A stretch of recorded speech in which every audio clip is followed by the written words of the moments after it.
મોદીએ આજે કોંગ્રેસ, વંશવાદ અને નહેરુ પરિવાર વિશે આકરા પ્રહારો કર્યા છે. તેમણે કહ્યું હતું કે કેટલાક લોકોનો ઇતિહાસ માત્ર પરિવાર પૂરતો જ સીમિત છે.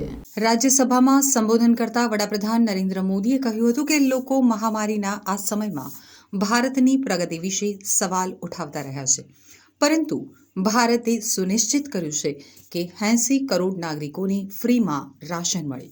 સાથે તે પણ સુનિશ્ચિત કર્યું છે કે ગરીબો માટે રેકોર્ડ ઘર બનાવવામાં આવે અને આ ઘર પાણીના કનેક્શનથી સજ્જ હોય. कि भारत में पिछले 75 साल में जिसको काम करने का 50 साल मौका मिला था, उनकी नीतियों पर भी इस मानसिकता का प्रभाव रहा है और उसी के कारण कई विकृतियां पैदा हुई है. भारत के लोकतंत्र को सबसे बड़ा खतरा परिवारवादी पार्टियों का है, ये मानना पड़ेगा.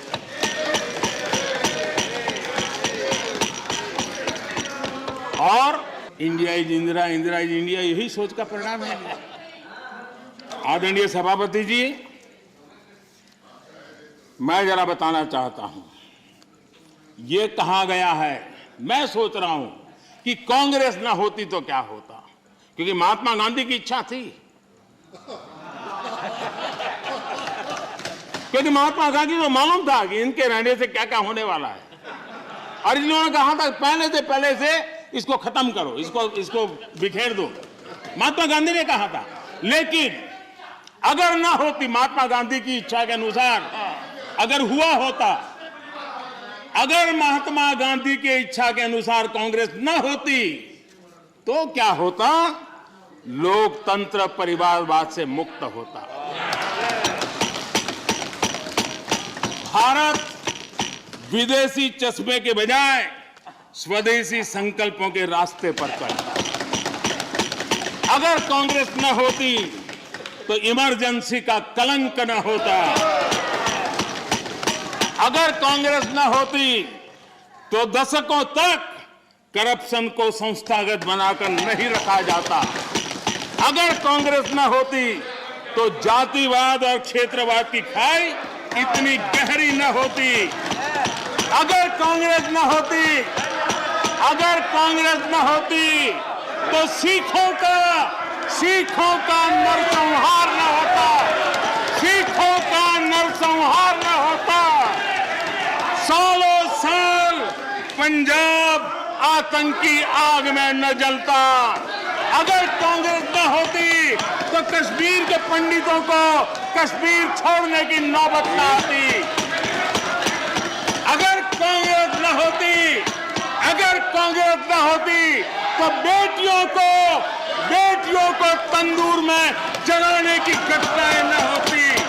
अगर कांग्रेस न होती तो देश के सामान्य मानवी को घर, सड़क, बिजली, पानी, शौचालय, मूल सुविधाओं के लिए इतने सालों तक इंतजार न करना पड़ता.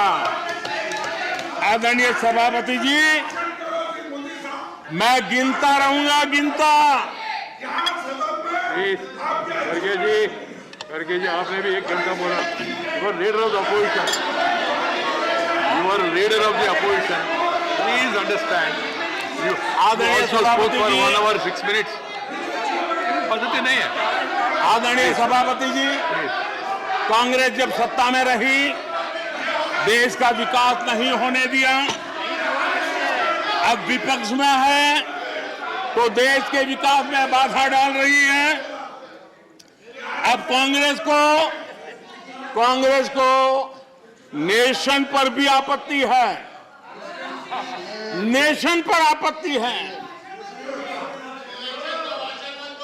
यदि नेशन इसकी कल्पना गैर संवैधानिक है तो आपकी पार्टी का नाम इंडियन नेशनल कांग्रेस क्यों रखा गया?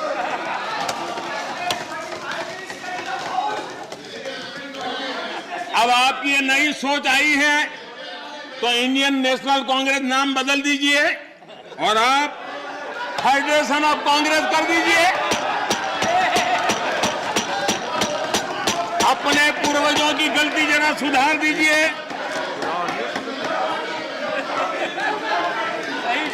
आदरणीय सभापति जी, बैठ जाइए. No, please sit down. Sit down. This is not the आदरणीय way. सभापति जी, यहाँ पर Nothing will go on record without my permission. आदरणीय सभापति जी, Without my यहाँ permission, पर nothing will go on record. Any comment? Federalism को लेकर भी Try to stay on Congress, the TMC और लेफ्ट सहित अनेक साथियों ने यहाँ बड़ी बड़ी बातें की. जरूरी भी है क्योंकि ये राज्यों के वरिष्ठ नेताओं का ये सदन है, लेकिन सभी साथियों को आदरणीय सभापति जी,